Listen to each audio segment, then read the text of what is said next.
अच्छा जी बच्चों, हमने कल क्या शुरू किया था? को लीनियर पॉइंट्स। ये समझ आ गया था आपको? इसके ऊपर सवाल किस तरह से आएगा, ये भी समझ आ गया था? अच्छा जी, उसके बाद बच्चों अगला कंसेप्ट है कंकरंट और नॉन कंकरंट इक्वेशन। कंकरंट और नॉन कंकरंट इक्वेशन।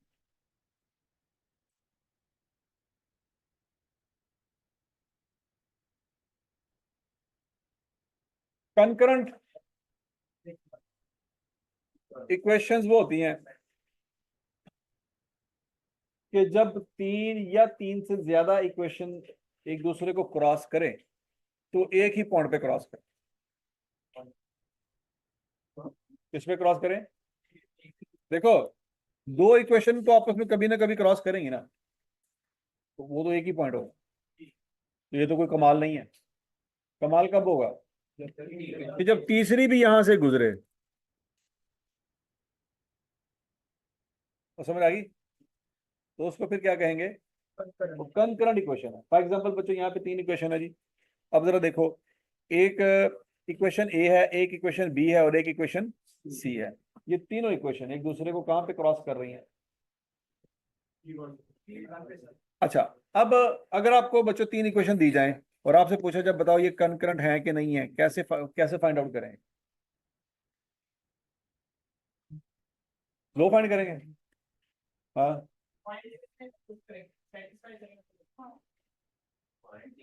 भाई पॉइंट तो दिया ही नहीं, ग्राफ तो दिया ही नहीं आपको। तीन इक्वेशन है, आपसे पूछा जा रहा है कंकरंट है कि नहीं है।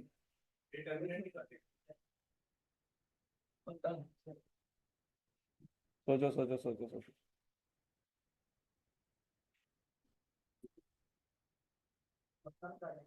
हाँ जी, तीन इक्वेशन दी गई है, पूछा जा रहा है बताओ कंकरंट है कि नहीं है। क्या तरीका होना चाहिए जिससे हमें पता चल जाए कि ये कंकरंट है कि नहीं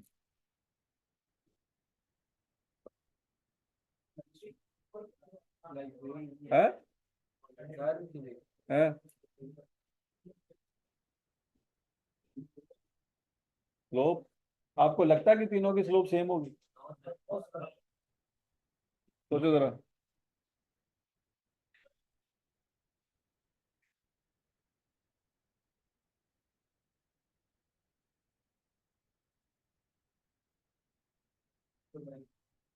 है? कैसे निकालेंगे? ओ भैया, आपके पास डायग्राम ही नहीं है। अगली गाल कर। है? इक्वेशन इक्वेशन तो बनी हुई है।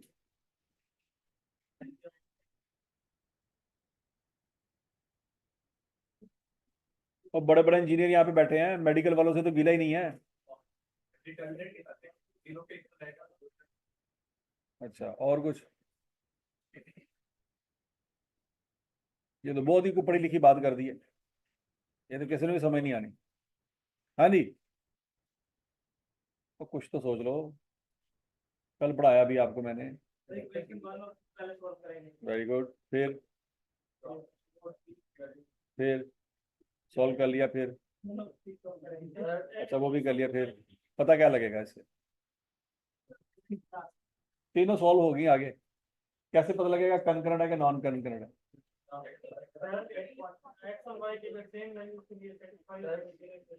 हाँ जी, पहली दो इक्वेशनों को सॉल्व किया, फिर?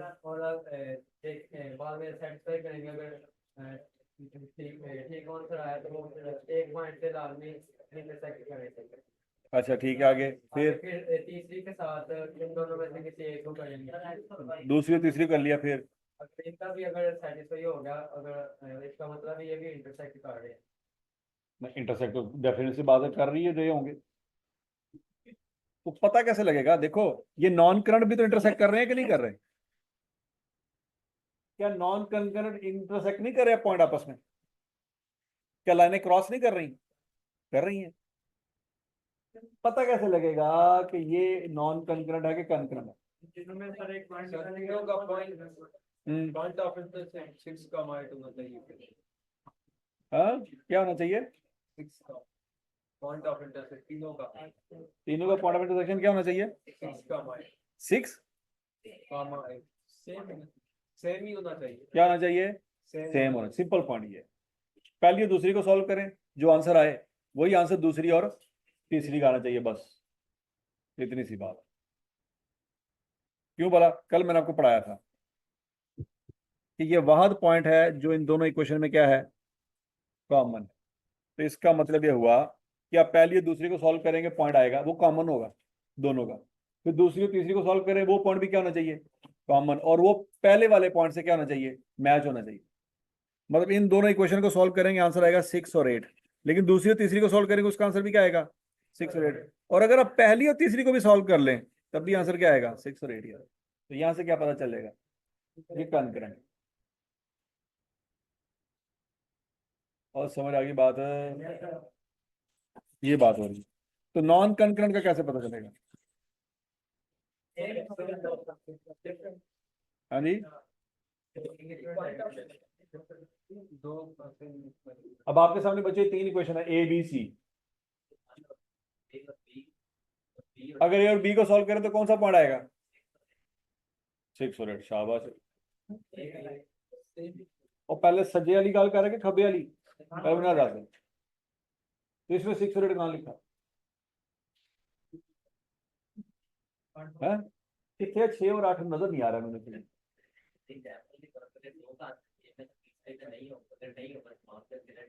तो बी और सी का फिर आंसर आएगा 7 और 9।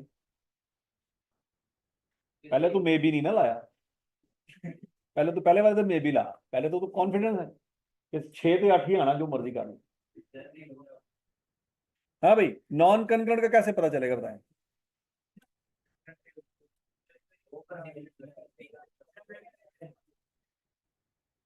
अच्छा, ए और बी को सॉल्व करें तो कौन सा पॉइंट निकलेगा, 1। बी और सी को सॉल्व करें 2, 3। ए ला रहे, आंखों का टेढ़ापन पढ़ेंगे ना। ए और बी को सॉल्व करें, पॉइंट नंबर 1 है, और बी और सी को सॉल्व करें, पॉइंट नंबर 2 है। ध्यान ना, देखो ध्यान ना।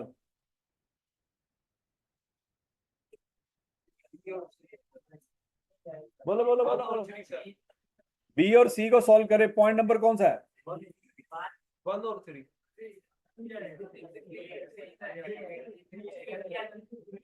हाँ जी, सब पढ़े जान गए, सब पढ़े जान गए। ये आपके माँ बाप को नहीं पता ये बात, क्या पन्ने हैं, ठीक हो गया, ये नहीं पता। लेकिन वो मेडिकल कॉलेज वालों को पता लग गया था, डॉक्टर नहीं पास इन्होंने साइड करो, अब ब्रेन सर्जरी कर दे गुर्दा सज्जे खब्बे कर देंगे, वही नहीं। चलो अल्लाह करे एमडी कैट दे दो तुसी, उन्होंने क्लियर हो जाए। अच्छा जी, बी और सी को सॉल्व करें तो बच्चों कौन सा पॉइंट बनता है, 3। और ए और सी को सॉल्व करें तो, नजर आ रहा है सबको, ठीक है जी। ये ए लाइन है और ये सी लाइन है। ए और सी सिर्फ इस पॉइंट पे क्रॉस कर रहे हैं इंग्लिश, और इस पॉइंट पे कौन कौन सी लाइनें हैं, बी और सी, और इस पॉइंट पे ए और सी। समझ आ रही बात है? अच्छा जी। तो बच्चों कॉन्करेंट और नॉन कॉन्करेंट समझ आ गया। इक्वेशन अगर आपको दी जाए, ग्राफ ना दिया जाए, तो कैसे साबित करेंगे ये नॉन कॉन्करेंट है? कि जब पहली और ए और बी को सॉल्व करेंगे तो जो पॉइंट आएगा वो पॉइंट बी और सी को सॉल्व करके नहीं आएगा, और सी और ए को सॉल्व कर लेंगे तो वो एक और पॉइंट होगा, वो उन दोनों से मैच नहीं करेगा। तो समझ आ गई बात है?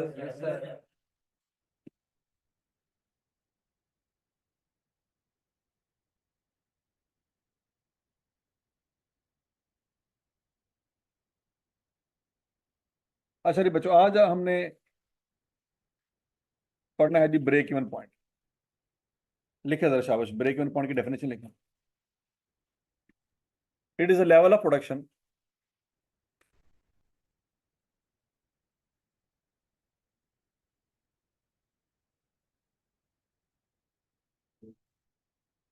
It is the level of production, bracket में लिखें output in units,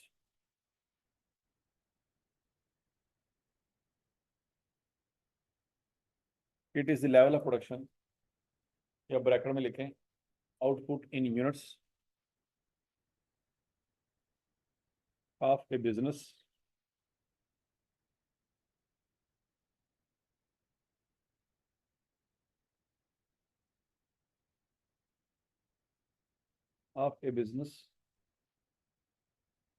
at which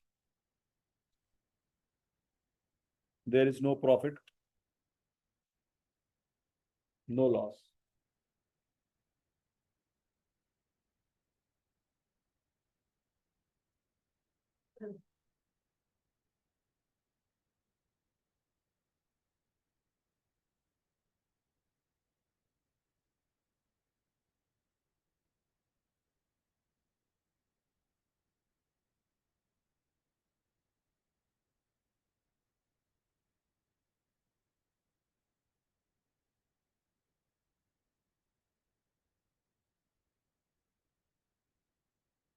It is the level of production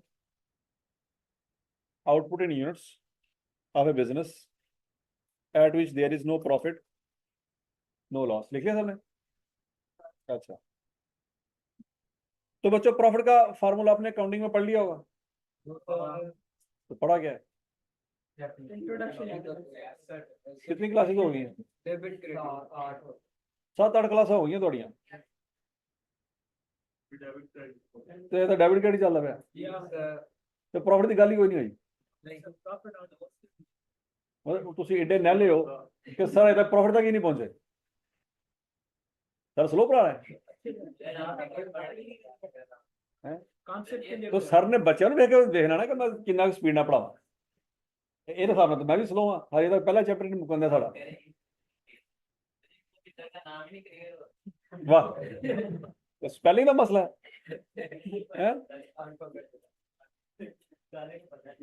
अच्छा जी, तो बच्चों चलो, मुझे तो ये लगता था कि जब तक मैं ये पढ़ाऊंगा तब तक आप लोगों को अकाउंटिंग में प्रॉफिट का पता चल चुका होगा क्या होता है। बराबर, प्रॉफिट बच्चों होता है कि आपने टोटल जितना कमाया है ना, उसमें से क्या करें, खर्चे निकाल दें, तो जो बच जाएगा वो क्या होगा? तो टोटल जो कमाई होती है उसको अंग्रेजी में क्या कहते हैं? प्रॉफिट। और बेटे जो टोटल कमाई किया उसको क्या कहते हैं? वो प्रॉफिट नहीं है, वो क्या है? रेवेन्यू। और टोटल जो खर्चे हैं उसको क्या कहते हैं जी? तो रेवेन्यू में से कॉस्ट माइनस करेंगे तो क्या रहेगा? अकल आ गई? अब्बू जो हर महीने के एंड पे पैसे घर लेके आते हैं वो प्रॉफिट होता है? वो प्रॉफिट नहीं होता। समझ आ रही बात? उसमें से भी खर्चे निकालने हैं, खर्चे निकालने के बाद अगर कुछ बच जाए, जो कि आज तक बचा नहीं बचता, आजकल जितने खर्चे हैं कहाँ बचत होती है, बात समझ आ रही कि नहीं आ रही? तो लिहाजा जो कमाई महीने के एंड पे आई उसमें से जब खर्चे निकालेंगे जो बच जाएगा वो आपका क्या है? तो प्रॉफिट। उसको हम कहते हैं save something for rainy day. ऐसे तो सारा साल बारिश रहनी है, सेविंग कितों होनी है थोड़ी, ठीक हो गया जी? तो लिहाजा प्रॉफिट क्या होता है? Total revenue minus. अब अगला पॉइंट कि रेवेन्यू क्या होता है, ठीक है जी? अब सिंपल सी एग्जांपल ले लेते हैं, कैंटीन वाला है, यहाँ पे कैंटीन वाला है, सुबह से लेकर शाम तक जो चीजें बेचता है वो उसके लिए जो शाम के वक्त बैठ के वो पैसे काउंट करता है वो क्या है? वो उसका रेवेन्यू है। क्या वो प्रॉफिट है? वो प्रॉफिट नहीं है। क्यों वो प्रॉफिट क्यों नहीं है? अब उसने जो चीजें बेची हैं, ठीक हो गया, मतलब अगर उसने एक पानी की बोतल बेची है 50 रुपए की, तो 50 रुपए प्रॉफिट है। क्यों?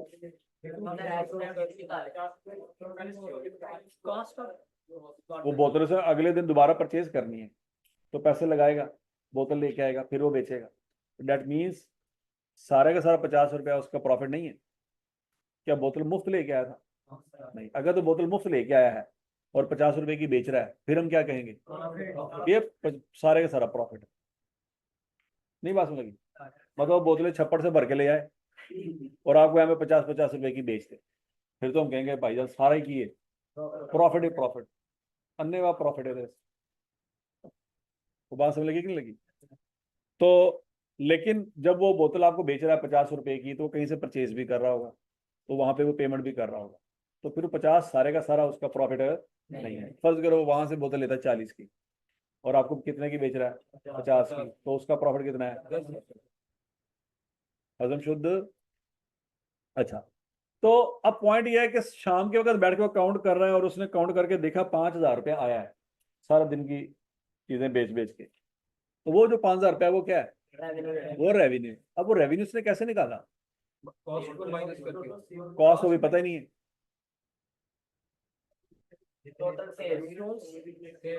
हैं?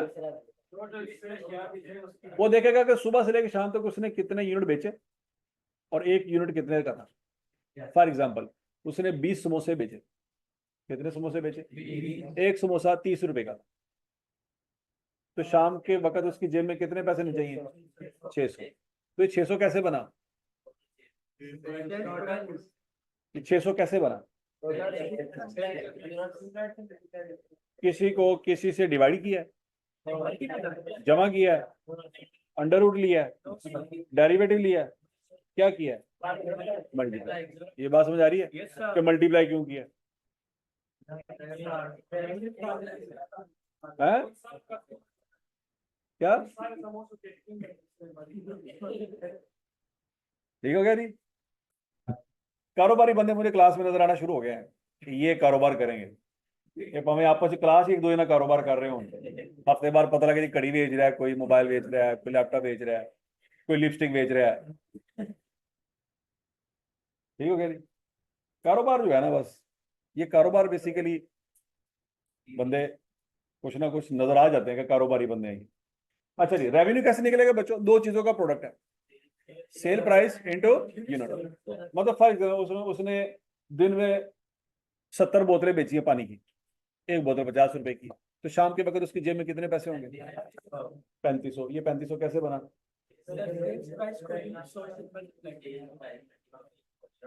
तो रेवेन्यू का फार्मूला समझ आ गया। तो इस फार्मूले को इस्तेमाल करके दुनिया में किसी भी कंपनी का आप रेवेन्यू निकाल सकते हैं। क्या कर सकते हैं, किसी भी चीज का रेवेन्यू आप निकाल सकते हैं। पेप्सी कंपनी होगी, कोका कोला होगी, कोई हॉस्पिटल हो गया, कोई कॉलेज हो गया, कोई सिनेमा हो गया, दुनिया में कोई भी अगर बिजनेस चल रहा है ना, आप उसका रेवेन्यू निकाल सकते हैं। करना आपने क्या है, दो चीजें आपने फाइंड करनी है। क्या, कितने यूनिट थे, एक यूनिट कितने का था। फॉर एग्जाम्पल पेप्सी कंपनी का रेवेन्यू आपने निकालना है, तो दो चीजें पता नहीं चाहिए। क्या, कि जो एक बोतल है वो कितने की है, और साल में इस तरह की कितनी करोड़ बोतलें सेल हुई। अब कहेंगे सर पेप्सी की सिर्फ एक थोड़ी बोतल होती है, एक 250 ml की होती है, एक 500 ml की है, एक लीटर की है, एक 1.5 लीटर की है, एक 2.25 लीटर की है, कुछ कैन होते हैं। तो कोई मसला नहीं, फार्मूला आपको समझ आ गया। अब उसमें चीजें जमा करते जाओ। 250 ml की बोतल कितनी थी, प्राइस कितनी है, प्लस 500 ml की बोतलें कितनी थी, प्राइस कितनी है, प्लस 1 लीटर की बोतलें कितनी थी, प्राइस कितनी है, प्लस 1.5 लीटर की बोतलें कितनी थी, प्राइस कितनी। तो आप कुछ जमा कर दो और निकाल सकते हैं। अब किसी भी कॉलेज का रेवेन्यू निकालना हो आप निकाल सकते हैं। अब अपनी क्लास का रेवेन्यू निकाल सकते हैं। एक बच्चा कितनी फीस जमा करवाई, कितने बच्चे बैठे हैं, मल्टीप्लाई कर लें, एक सेकंड में रेवेन्यू आपके कैलकुलेटर पे होगा। नहीं समझ आ रही बात, किसी हॉस्पिटल का रेवेन्यू निकालना हो, मसला है कितने पेशेंट गए, हर पेशेंट जब हॉस्पिटल में एंटर होता है तो कितने रुपए की पर्ची बनती, आराम सुकून से रेवेन्यू आप निकाल सकते हैं। किसी सिनेमा का रेवेन्यू निकालना हो, कितनी कुर्सियां लगी हुई हैं,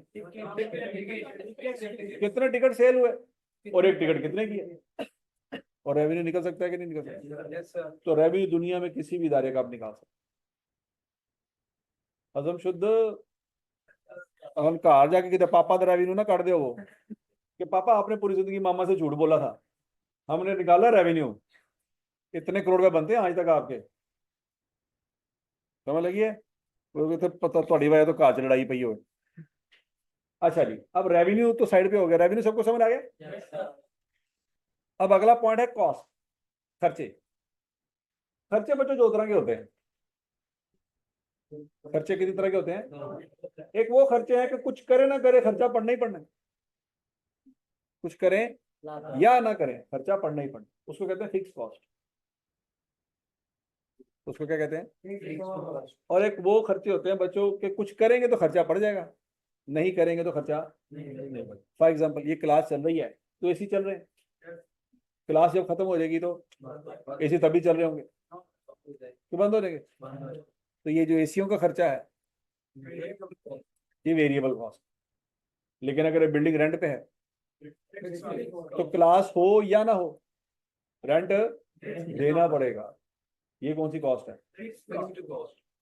टीचर की सैलरी, अगर तो टीचर है परमानेंट कि क्लास हो या ना हो पैसे देंगे तो वो क्या है? Fix cost. लेकिन अगर टीचर को कहें कि इस महीने में जितनी क्लासेस पढ़ाएंगे उसके हिसाब से पैसे ले लें, वो वेरिएबल।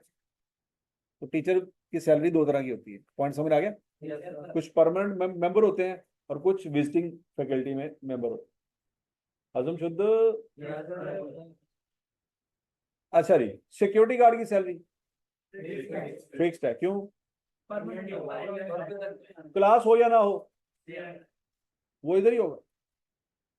नहीं समझ आ रही कि 12 रबी अव्वल आई, सारी क्लासेस ऑफ हैं तो उन्हें छुट्टी दे देंगे, चल तू ही जाके बना। तो मगर वो कोई चोर आए तो सारा कुछ सफाया करके चला गया। तो सिक्योरिटी गार्ड पूछे कि यार तू किधर चला गया? मैं 12 रबी अव्वल मनाने चला गया।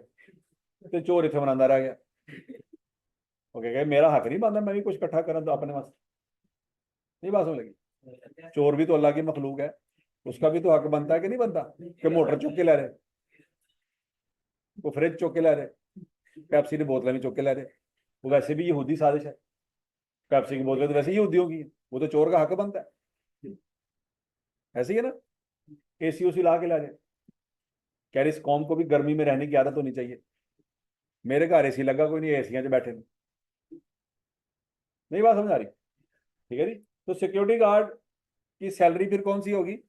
फिक्स। कोई क्लास हो या ना हो वो यहाँ पे पहरा देगा। हजम शुद्ध। अच्छा जी। तो वेरिएबल कॉस्ट और फिक्स कॉस्ट समझ आ गई बच्चों? अब इसकी डेफिनेशन लिख लें। फिक्स कॉस्ट की डेफिनेशन क्या है जी? The cost which is independent of production level. चूंकि हम किसी कंपनी की बात कर रहे हैं, वहां पे प्रोडक्शन हो रही होगी। क्या हो रही होगी? प्रोडक्शन हो रही होगी। तो लिहाजा वो कॉस्ट जिसका प्रोडक्शन लेवल से कोई लेना देना नहीं है उसको क्या कहते हैं? एग्जाम्पल मैंने लिखी हुई है रेंट, दूसरी लिखी हुई है परमानेंट स्टाफ सैलरी। एग्जाम्पल समझ आ गई सबको? अच्छा, अब अगला point, total fix cost always remains constant irrespective of production level. Total fix cost क्या होगी? हमेशा कांस्टेंट होगी, इररिस्पेक्टिव ऑफ प्रोडक्शन लेवल। जो मर्जी हो उससे उसको कोई फर्क। आप हॉस्टलों में रहते हैं, कितने बच्चे जो हॉस्टलों में रहते हैं हाथ खड़ा करें। Very good. जब आप हॉस्टल में जाते हैं और अपने कमरे में बैठते हैं और पढ़ते हैं या नहीं पढ़ते, तो हॉस्टल का मालिक आगे चेक करता है क्या की कर रहे हैं। क्योंकि अगर जी आप पढ़ रहे हैं, तेरे को हल्की में रेंटर ज्यादा लेना है, जी सुता पे है, फिर खैर ऐसा होता है।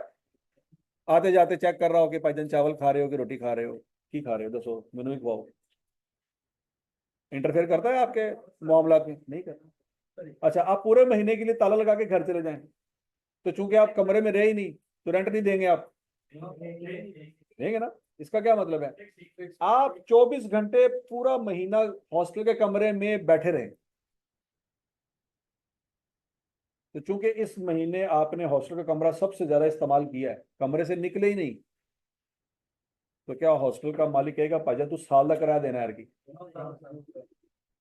और साथ आपके साथ वाला जो कमरे वाला है वो ताला लगा के 6 महीने से घर गया हुआ है, और हॉस्टल का मालिक उसको कह रहा है यार इंज कर तू 1 महीने तक किराया दे दे क्योंकि मेरा तो कमरा इस्तेमाल ही नहीं हुआ। कैसा होगा? तो जो बंदा 24 घंटे हॉस्टल इस्तेमाल कर रहा है वो, और जो बंदा ताला लगा के गाँव चला गया, वो दोनों सेम रेंट देंगे कि नहीं देंगे? तो बच्चों आप हॉस्टल का इस्तेमाल करें या ना करें, वो रूम की सर्विस इस्तेमाल करें या ना करें, ज्यादा करें कम करें, आप जो पैसे पे कर रहे हैं उसकी वैल्यू में इजाफा या कमी होगी? नहीं होगी। तो total fix cost always remains constant irrespective of usage of hostel. अब समझ आ गई आपको कि हॉस्टल का कमरा जितना मर्जी आप इस्तेमाल करें, ज्यादा करें कम करें या ना करें, हर सूरत में आपने जो रेंट देना वो सेम है। हजम शुद्ध। अच्छा, लेकिन अगला पॉइंट ये है कि per unit fix cost decrease, per unit fix cost decrease with increase in production level.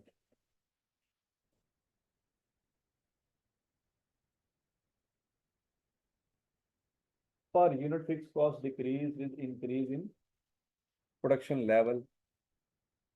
अब इसका क्या मतलब है? अब बच्चों देखो, फर्ज करें 6 महीने हैं, जनवरी फरवरी मार्च अप्रैल मई जून।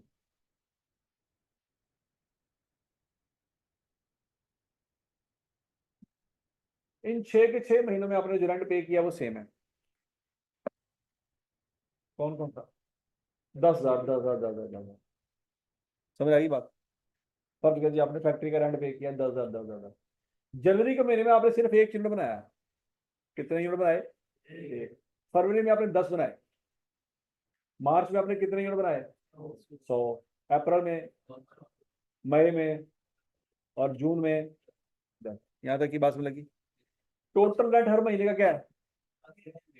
सेम है, 10,000। अच्छा, अब जनवरी के महीने में एक यूनिट का रेंट कैसे निकालेंगे? Rent divided by units. तो जनवरी के महीने में एक यूनिट का रेंट कितना है? 10,000। क्यों? यूनिट एक बना था, वो सारा रेंट उसी को चार्ज हो गया। नहीं समझ आ रही? फरवरी के महीने में कितने यूनिट बनाए थे? तो एक यूनिट का रेंट कितना है? 1,000। 1,000 कैसे आया? 10,000 को किस पे डिवाइड किया? मार्च के महीने में कितने यूनिट बनाए? तो एक यूनिट का रेंट कितना आया? 100। अप्रैल के महीने में कितने यूनिट बनाए? तो एक यूनिट का रेंट कितना आया? 20। मई के महीने में कितने यूनिट बनाए? एक यूनिट का रेंट कितना है? जून के महीने में कितने यूनिट बनाए? और एक यूनिट का रेंट कितना है? अब जरा गौर से देखो बच्चों, टोटल रेंट हर महीने का क्या था? सेम था। लेकिन जनवरी के महीने में एक यूनिट का रेंट कितना था? और जून के महीने में एक यूनिट का रेंट कितना था? 1 रुपया। ये अचानक इतना इनकलाब कैसे आ गया? क्या मतलब हुआ? प्रोडक्शन बढ़ती गई तो पर यूनिट रेंट क्या होता गया? हालांकि टोटल रेंट क्या था? सेम था। और समझ आ गई? मतलब जून के महीने में आप एक यूनिट बनाते थे तो उस एक यूनिट के अंदर 1 रुपए का रेंट था। कितने रुपए का रेंट था? 1 रुपए का रेंट। जबकि वही एक यूनिट जब आपने जनवरी में बनाया तो 10,000 रुपए का रेंट था। मतलब जनवरी में जब आप एक यूनिट बेच रहे होगे तो आपको बड़ी तकलीफ होगी, क्योंकि आपको एक यूनिट सिर्फ फिक्स कॉस्ट की वजह से कितने का पड़ रहा है? 10,000 का। एक बंदा के क्या कहेगा, यार मैंने 15 रुपए का दे दे यूनिट। आप उसको लित्तर मारेंगे, वो कहेंगे सिर्फ 10,000 रुपए तो रेंट पे है। नहीं समझ आ रही? लेकिन वही बंदा जून में आपके पास आए और कहे मुझे 15 रुपए का ये यूनिट दे दो, तो उस वक्त आप क्या सोच रहे होंगे? एक यूनिट के अंदर कितने रुपए का रेंट है? 1 रुपए का रेंट है, मसला ही कोई नहीं। हजम शुद्ध। इसका मतलब है बच्चों, जितनी ज्यादा प्रोडक्शन करेंगे उतना क्या होगा? उतना फिक्स कॉस्ट पर यूनिट कम पड़ेगी। हजम शुद्ध। नहीं समझ आ रही बात? सबको समझ आ गई? नहीं समझ आई? क्या चीज समझ नहीं? हाँ हाँ। ये 2,000 कैसे निकला? ये 2,000 कैसे निकला? किसको किस पे डिवाइड किया? वो 1,000 कैसे निकला? 10 क्या चीज है? प्रोडक्शन कॉस्ट नहीं है, प्रोडक्शन के यूनिट्स हैं। और वो 10,000 क्या है? जिसको जिस पे डिवाइड किया वो देखो ना पहले, 10,000 क्या चीज है? ओ भाई इधर निकाल कर रहे हैं, पहले देखते सही जगह थे। किसको किस पे डिवाइड कर रहा हूँ मैं?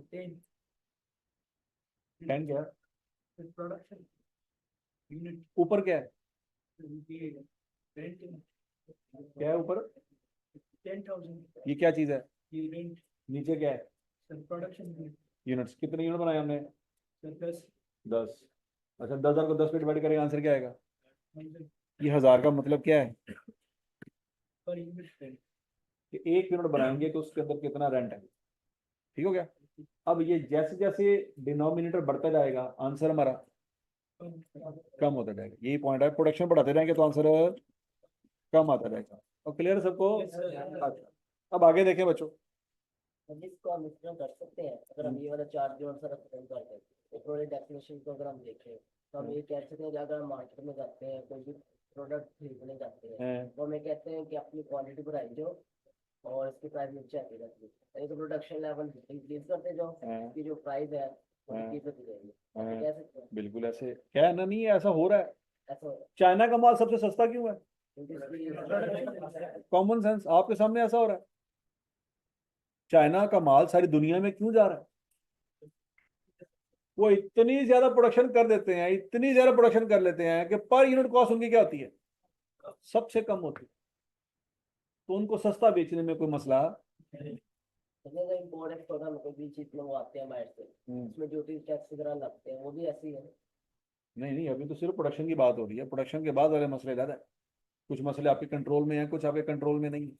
तो अगर मतलब टैक्स आपको लगा, टैक्स आप नहीं लगा रहे, टैक्स गवर्नमेंट लगा रही है। अगर हम एक यूनिट मंगवाते हैं तो उसमें टैक्स ज्यादा पड़ेगा, अगर 1000 यूनिट मंगवाते हैं उसमें टैक्स कम नहीं पड़ेगा। नहीं, आप एक गाड़ी मंगवाएं या 15 गाड़ियां मंगवाएं, तो 15 गाड़ियां मंगवाने में टैक्स कम पड़ेगा।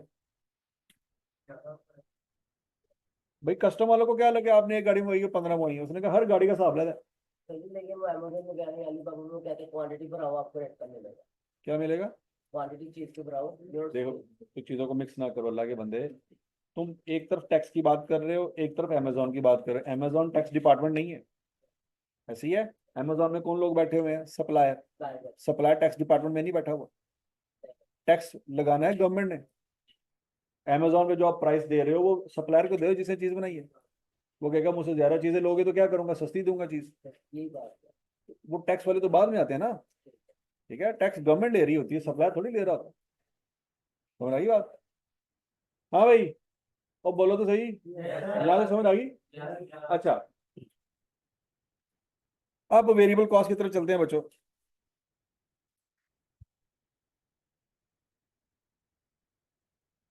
वेरिएबल कॉस्ट की डेफिनेशन लिखें। The cost which is directly proportional to production level. The cost which is directly proportional to production level is called variable cost. कुछ बच्चे ऐसे हैं जो तीसरे चौथे पांचवें दिन आए थे क्लास में, हाथ खड़ा करें। जो पिछले लेक्चर आपके पेंडिंग है वो आपने ले लिए? क्यों नहीं लिए? हैं? तो किसी से पूछना था ना, यूट्यूब पे लेक्चर पड़े हैं। तो सबके अवेलेबल है अल्लाह के बंदे, सबके अवेलेबल है। ये जो लेक्चर है सारे यूट्यूब पे अपलोड हो रहे थे इसलिए 4-5 दिनों के, ताकि जो जिसके पेंडिंग है वो साथ साथ लेता है। समझ आ गई है? आपके पास 3 दिन की छुट्टियां थी, 3 दिनों में आपने क्या किया? जाया कर दिए 3 दिन। हाँ जाया करो यार, क्या कर रहे हो अल्लाह के बंदो। टाइम ही तो सबसे ज्यादा कीमती है। आपको समझा समझा के थक गया, आपको समझ नहीं आ रही। और नहीं समझ आ रही कि टाइम बहुत कीमती है, कैसे समझाऊं आपको ये बात?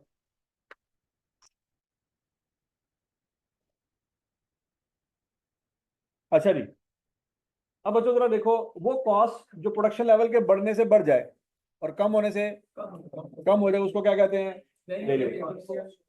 अब फर्ज अगर आप कोई चीज बना रहे हो तो उस चीज बनाने में जो जो चीजें इस्तेमाल होंगी वो वेरिएबल कॉस्ट है। फॉर एग्जांपल मटेरियल, आपने बिल्डिंग बनाई, बिल्डिंग में क्या इस्तेमाल हुआ?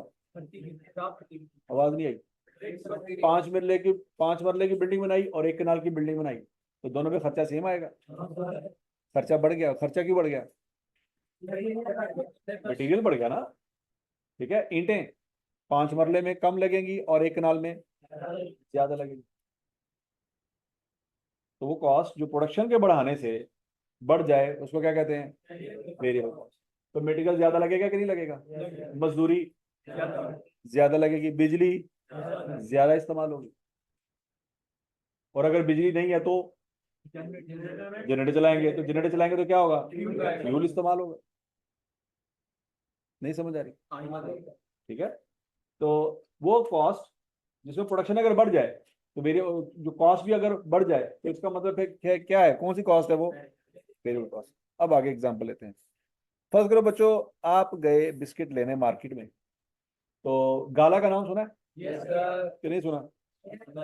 अच्छा, जब आप दुकान पे जाते हो बिस्किट परचेज करते हो तो क्या आप एक बिस्किट को पकड़ते हो, फिर दूसरे को पकड़ते हो, फिर उनको तोलते हो, इमेजिन करते हो कि यार केड़ा पा रहा है, यार अब उसमें से एक एक बिस्किट निकाल के चेक करते हो केड़े च मिठा ज्यादा है, फिर आप परचेज करते हो? ऐसा आप क्यों नहीं करते? वैसे दुआने तो बड़े चेक कर दो तुसी। वाह, तेरा दिल कर रहा वैसे, दिल करदा ना तेरा, करदा तेरा दिल, यार ये होना चाहिए वैसे। हाँ जी, ऐसा क्यों नहीं होता बताओ जरा? क्योंकि सेम होते हैं। अच्छा, वो सेम क्यों होते हैं? वैसे सोचने वाली बात है वैसे, है? आपको कैसे पता? आपने देखा अपनी आंखों से? नहीं देखा? आपको यकीन कैसे है इस बात का? आप मार्केट में जाके तरबूज को चेक करके लेके आते हो, ऐसे ही है? हर एक चीज चेक करते हैं, जिस चीज को चेक करने की आप कैपेसिटी रखते हो ना, उसको आप चेक करते हो। लेकिन ये चीज कभी बोतल को चेक करने में आपने नहीं काम किया, बिस्किट को चेक करने नहीं कभी किया, क्यों नहीं किया? इंग्रेडिएंट्स मेंशन होते हैं सर, हैं? मेंशन होता है सर इसमें कितनी तादाद है बिस्किट्स की, प्रोडक्शन। वाह, ब्रांड है, ये बात है ना, ब्रांड है। ठीक हो गया? तो ब्रांड का भी मसला कोई नहीं है बच्चों, जाओ ये शालनी में जाओ, हर चीज का ठप्पा लगवा लो, हर ब्रांड के उनके पास क्या कहते हैं स्टैंप मौजूद है, ठप्पा लगवाई दो। ठीक है जी, आपको सैमसंग के मोबाइल के ऊपर एप्पल का ठप्पा लगा देंगे वो, हेलो एप्पल का मोबाइल बन गया, मसला ही कोई नहीं। समझ आई है? अब आपको इस पे यकीन कहां से आया, सवाल ये पैदा हो रहा है, आपको कैसे पता कि इसमें पूरे बिस्किट होंगे, एक आधा भी कम नहीं होगा?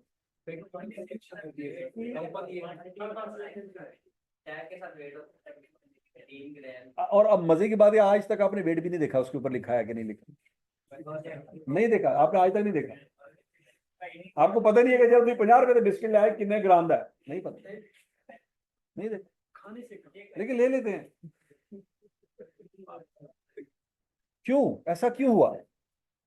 क्योंकि सुनो, क्योंकि वो बिस्किट जो है ना, इंसानों ने पैक नहीं किया, वो मशीनों ने पैक किया।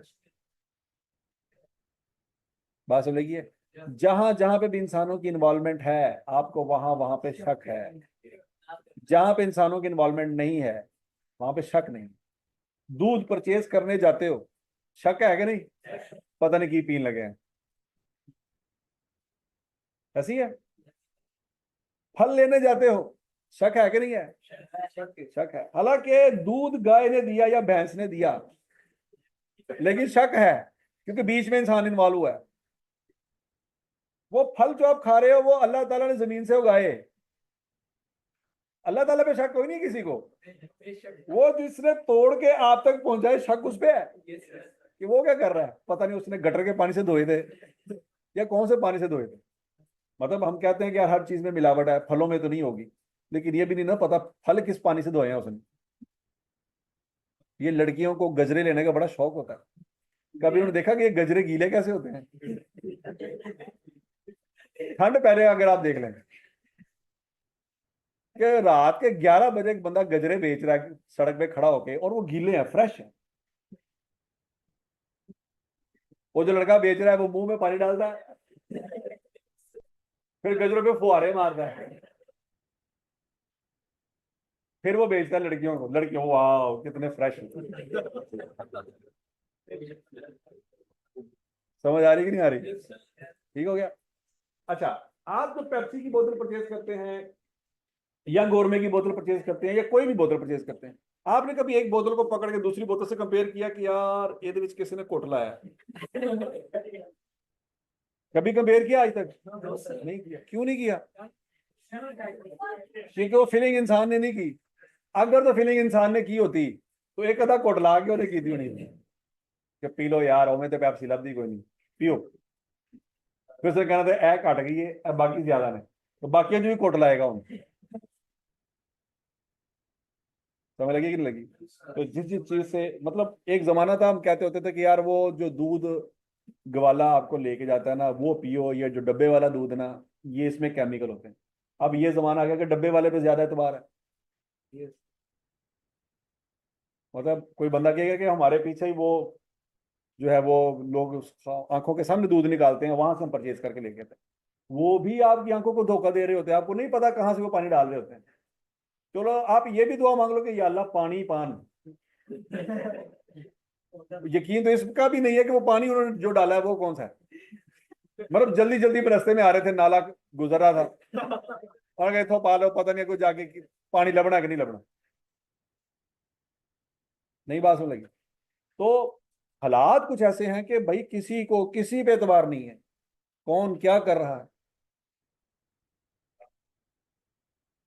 और पॉइंट समझ आ रहा है कि नहीं आ रहा। तो इन चीजों पे एतबार इसलिए है, अनइंटेंशनली सही, हमने कभी सोचा नहीं है, लेकिन इसलिए है कि मशीनों ने काम किया।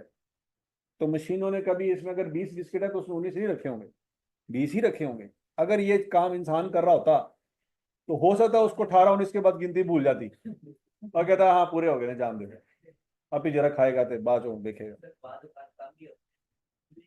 और जरा काटो ना पुत्रो, चूहा खा के जा रहे होता, समझ लगी है। या तो चूहा खा रहा होता है या छोटा बहन भाई खा रहा होता है, आप तक नहीं पहुंचती बात, गिनती भी नहीं आ सकती, ये भी हो सकता है। ठीक है, तो ज्यादातर मौकों पे यही होता है कि आपने तकिए के नीचे चॉकलेट घुसाई होती है, अगले दिन आधी पड़ी होती है, तो आप यही समझ रहे थे कि पता नहीं कल मैं खाधी सी, वो छोटा भाई खा गया होता है। ठीक है, वो आपको बताता नहीं है, दूसरी बात है। अच्छा बच्चों, अब याद रखेंगे एक गाला के बिस्किट में जो जो शुगर, एग्स, फ्लोर, मिल्क मौजूद है वही दूसरे में मौजूद होगा। कोई ज्यादा मीठा कोई कम मीठा। एक बोतल में जितना पानी होगा दूसरी बोतल में भी उतना ही पानी होगा, 1 ml भी ज्यादा या कम नहीं होगा। तो इसका मतलब है उसमें इस्तेमाल होने वाला जो मटेरियल है पर यूनिट वो सेम है। नहीं समझ रही। इसमें जितने बिस्किट है दूसरे में भी उतने ही होंगे, इसमें जितना शुगर है दूसरे में भी उतना ही होगा, इसमें जितना फ्लोर है दूसरे में भी उतना ही होगा, इसमें जितना मिल्क डाला गया दूसरे में भी उतना ही डाला गया हो।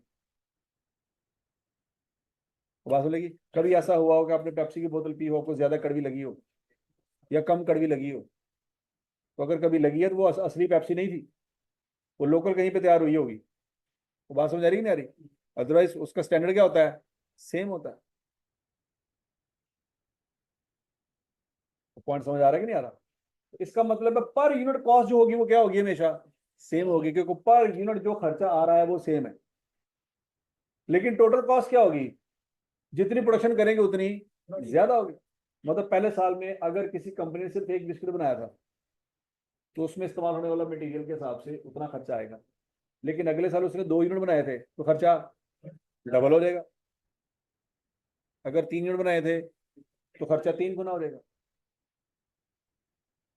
समझ आ गई। ठीक हो गया। क्या ऐसा हो सकता है कि एक साल पेप्सी ने कम यूनिट बनाए हों और अगले साल यूनिट ज्यादा बनाए हों और पेप्सी की बोतलों में आधा आधा पानी आ रहा हो। यार की प्रोडक्शन बड़ी हो गई थी तो पानी घट पै गया सी, उन्होंने अद्धियां दियां बोतलें फिल करनी शुरू कर दी। ऐसा होगा। तो प्रोडक्शन ज्यादा हो या कम हो, पर यूनिट बोतल के अंदर जो मटेरियल है वो सेम होगा। और समझ आ रही बात। ठीक है जी बच्चों। तो इसका मतलब है पर, अब ये नोट कर लो कि total variable cost increase with increase in production, but per unit variable cost always remains constant. कि एक यूनिट के अंदर आने वाली जो वेरिएबल कॉस्ट होगी वो हमेशा क्या होगी, कांस्टेंट होगी, क्योंकि मटेरियल उसका सेम।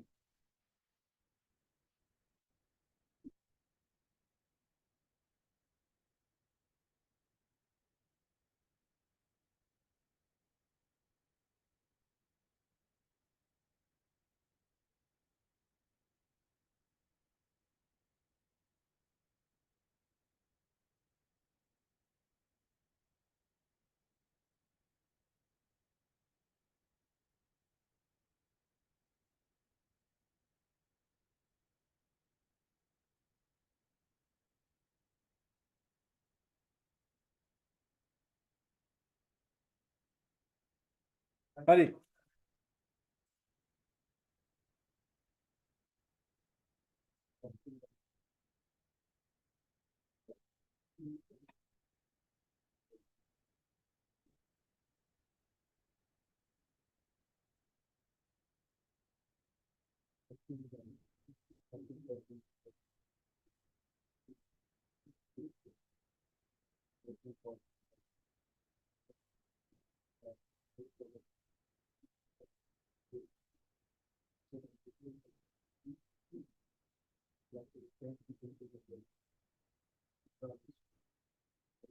लिखा सबने?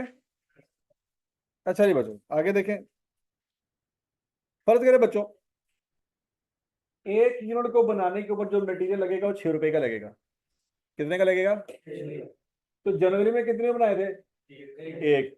तो टोटल वेरिएबल कॉस्ट कितनी आएगी? 6 रुपए। फरवरी में कितने बनाए थे? और टोटल वेरिएबल कॉस्ट कितनी आएगी? 60 आएगी। ये 60 कैसे बना बच्चों?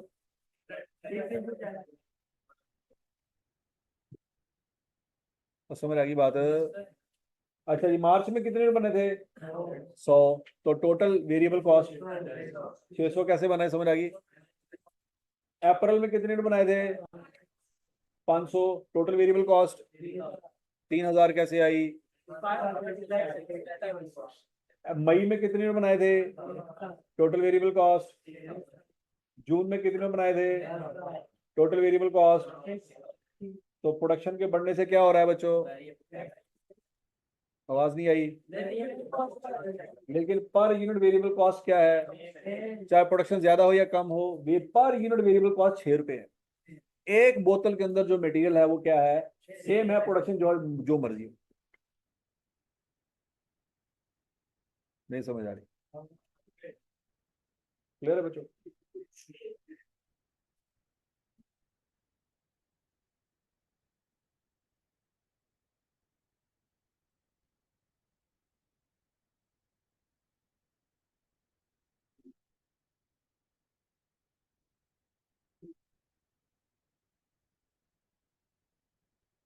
और सबने नोट कर लिया? अच्छा जी बच्चों, अब अगला सीन ये है कि आपको ना ग्राफ आ सकते हैं। क्या आ सकते हैं? Graph. Total fix cost, production जो मर्जी हो, टोटल फिक्स कॉस्ट क्या रहनी थी? 10,000। तो प्रोडक्शन जनवरी फरवरी मार्च अप्रैल मई जून, टोटल फिक्स कॉस्ट आपकी सेम रहेगी। ये line by axis axis parallel है। तो बात समझ आ रही कि नहीं आ रही? इसकी स्लोप क्या होगी? जीरो। हजम शुद्ध। तो इसमें किसकी वैल्यू होगी? एक्स की कि वाई की? वाई की। एक्स की वैल्यू 0। दो फटे मौत को। जीरो वाला कीड़ा कभी नहीं मार सकता। बड़ा मैंने कोशिश किया मारने की, लेकिन नहीं। ये वो जरासीम है जो सेफ गार्ड से भी नहीं मर सकते। मुझे लिखा था 99.99%। ये 0.01% है। ये नहीं मार सकता। अच्छा जी, अब बच्चों इसी तरह से पर यूनिट वेरिएबल कॉस्ट भी कांस्टेंट है, लेकिन इसके ग्राफ की हाइट देखे थोड़ी सी ज्यादा, उसके ग्राफ की हाइट थोड़ी सी क्या है? कम है, क्योंकि ये 10,000 है और वो 6 रुपए है। मतलब फिक्स कॉस्ट का और पर यूनिट वेरिएबल कॉस्ट का ग्राफ सेम होगा, एक्स एक्सिस के पैरेलल होगा। समझ आ रही बात? ये ग्राफ मैं आपको क्यों पढ़ा रहा हूँ? क्योंकि पेपर में आपका ग्राफ आएगा, आपसे पूछा जाएगा बताओ ये किस चीज का ग्राफ। वो फिर आपने पहचानना है कि वो टोटल फिक्स कॉस्ट का ग्राफ है या पर यूनिट वेरिएबल कॉस्ट का ग्राफ है। समझ आ गई बात? अगला पॉइंट, अब टोटल वेरिएबल कॉस्ट की बात करते हैं। बच्चों फर्ज करो किसी महीने में आपने कोई यूनिट नहीं बनाया, कोई यूनिट प्रोड्यूसर, तो वेरिएबल कॉस्ट 0। जो मटेरियल लगा ही नहीं, तो मटेरियल का खर्चा भी नहीं पड़ रहा होगा। ऐसे ही है। अगले महीने में आपने 500 यूनिट बनाए या 100 यूनिट बनाए, तो खर्चा खर्चा और कितना हो जाएगा? 600 हो जाएगा। 600 कैसे आया? 100 ज़रब 6। याद आ रहा कुछ कुछ? अच्छा जी, और बच्चों अप्रैल में 500 यूनिट हो गए, तो खर्चा। तो ये पॉइंट आपको समझ आ रहे हैं कि जैसे जैसे यूनिट बढ़ते जा रहे हैं वैसे वैसे खर्चा भी बढ़ता जा रहा है। तो ये ग्राफ बच्चों ओरिजिन में से गुजरेगा और इस तरह से बनता रहेगा। हजम शुद्ध? ठीक हो गया। अब उसके बाद बच्चों अगला ग्राफ है पर यूनिट फिक्स कॉस्ट का। Per unit. अब बच्चों फर्ज करो जनवरी में आपने 1 यूनिट बनाया। कितने यूनिट बनाए जनवरी में? तो 1 यूनिट की फिक्स कॉस्ट कितनी है? आवाज नहीं आई। जून में आपने 10,000 यूनिट बनाए। तो 10,000 यूनिट में बच्चों पर यूनिट फिक्स कॉस्ट कितनी है? 1 रुपये। क्या ये बात सबको समझ आई? मतलब जनवरी में 1 यूनिट था, कॉस्ट 10,000 थी। जून में 10,000 यूनिट थे तो कॉस्ट क्या थी? 1 रुपया। तो ये स्लोप आपको समझ आ रही है? ये नेगेटिव है कि पॉजिटिव है? नेगेटिव से क्या मुराद है? नेगेटिव मींस पढ़ा हुआ, सारा कुछ पढ़ा हुआ है। नेगेटिव स्लोप से क्या मुराद है? अगर एक चीज बढ़ेगी तो दूसरी, पढ़ाया तो थोड़े मुंह निकल ही नहीं पाया। पढ़ा है कि नहीं पढ़ा? पढ़ा। स्पीड और टाइम, इनवर्स रिलेशन से क्या मुराद था? अगर एक चीज बढ़ाएंगे तो दूसरी चीज, उसको यहाँ पे नेगेटिव कह रहे हैं। हजम शुद्ध। अच्छा जी। अच्छा, अब ये बात याद रखिए बच्चों, ये स्ट्रेट लाइन नहीं है। ये स्ट्रेट लाइन है? स्ट्रेट लाइन होती तो क्या होता? पता नहीं क्या होता। स्ट्रेट लाइन होती तो लीनियर होती। वाह वाह वाह वाह वाह। हाँ जी, स्ट्रेट लाइन होती तो स्लोप कांस्टेंट होती। ये स्ट्रेट लाइन है तो इसकी स्लोप कांस्टेंट नहीं होगी। अब कोई से भी 2 पॉइंट निकाल के देख लें, इन 2 पॉइंट के दरमियान स्लोप फाइंड कर लें, कुछ और आएगी। इन 2 पॉइंट के दरमियान स्लोप फाइंड कर लें, कुछ और आएगी। इन 2 पॉइंट के दरमियान स्लोप फाइंड कर लें, कुछ और आएगी। ठीक हो गया दी? यहाँ तक की बात समझ लगी बच्चों? तो बच्चों, total fix cost, per unit fix cost, total variable cost, per unit variable cost, ये चारों ग्राफ क्लियर है? इनके बारे में आईकैप आपको ग्राफ देगा, आपसे पूछेगा बताइए किस चीज का ग्राफ है, पहचान लोगे? यहाँ तक बच्चों आज जो हमने पढ़ा है उसमें कोई मसला है तो बताओ। ठीक है जी, आज के लिए बच्चों। अच्छा, अब अगला पॉइंट ये है बच्चों कि टोटल कॉस्ट जो होती है वो इन दोनों का मजमुआ होती है। टोटल कॉस्ट किस किस का मजमुआ होती है बच्चों? Total fix cost plus total variable cost. क्या ये बात समझ लगी? और टोटल वेरिएबल कॉस्ट आगे 2 चीजों का प्रोडक्ट होती है। कौन कौन सी? सोचो जरा बच्चों, सोचो। ये 3,000 कैसे बना? ये टोटल वेरिएबल कॉस्ट है ना 3,000। ये 3,000 कैसे बना? Per unit, per unit variable cost into revenue into units produce. तो बच्चों टोटल कॉस्ट को हम कॉस्ट भी कह सकते हैं। टोटल कॉस्ट को कॉस्ट कह सकते हैं। टोटल फिक्स कॉस्ट को हम क्या कह सकते हैं? Fix cost. मतलब फिक्स कॉस्ट को बढ़ाएगा तो इससे क्या मुराद होगा? Per unit. अगर फिक्स कॉस्ट को बढ़ा आ जाए तो that means per unit fix cost की बात हो रही है। किसकी बात हो रही है?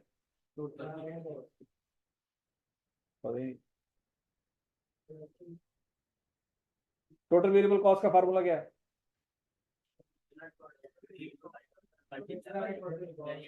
यूनिट प्रोड्यूस इनटू कौन सी variable cost? Total per unit. समझ आ रही बात? तो बच्चों total cost is equal to total fix cost plus variable cost per unit into unit produced. हजम शुद्ध। रेवेन्यू का फार्मूला पढ़ लिया? बोलो बोलो बोलो। क्या फार्मूला था? सेल प्राइस इनटू कॉस्ट का फार्मूला पढ़ लिया? कॉस्ट का फार्मूला क्या है? Total fix cost plus variable cost, कौन सी वाली? पर यूनिट इनटू यूनिट प्रोड्यूस। तो बच्चों टोटल रेवेन्यू का फार्मूला ही पढ़ लिया, टोटल कॉस्ट का फार्मूला ही पढ़ लिया। उन दोनों का डिफरेंस लेंगे तो क्या निकल आएगा? प्रॉफिट। बात यहां से शुरू हुई। तो समझ आ रही बात? रेवेन्यू का फार्मूला क्लियर, कॉस्ट का फार्मूला क्लियर। डाटा दिया जाएगा, रेवेन्यू भी निकाल लेंगे और कॉस्ट भी निकाल लेंगे। डिफरेंस लेंगे तो क्या आ जाएगा? प्रॉफिट आएगा। यहाँ तक हजम? चलो बच्चों कल इससे आगे चलते हैं। आई कैप की बुक में बच्चों चैप्टर नंबर 1 में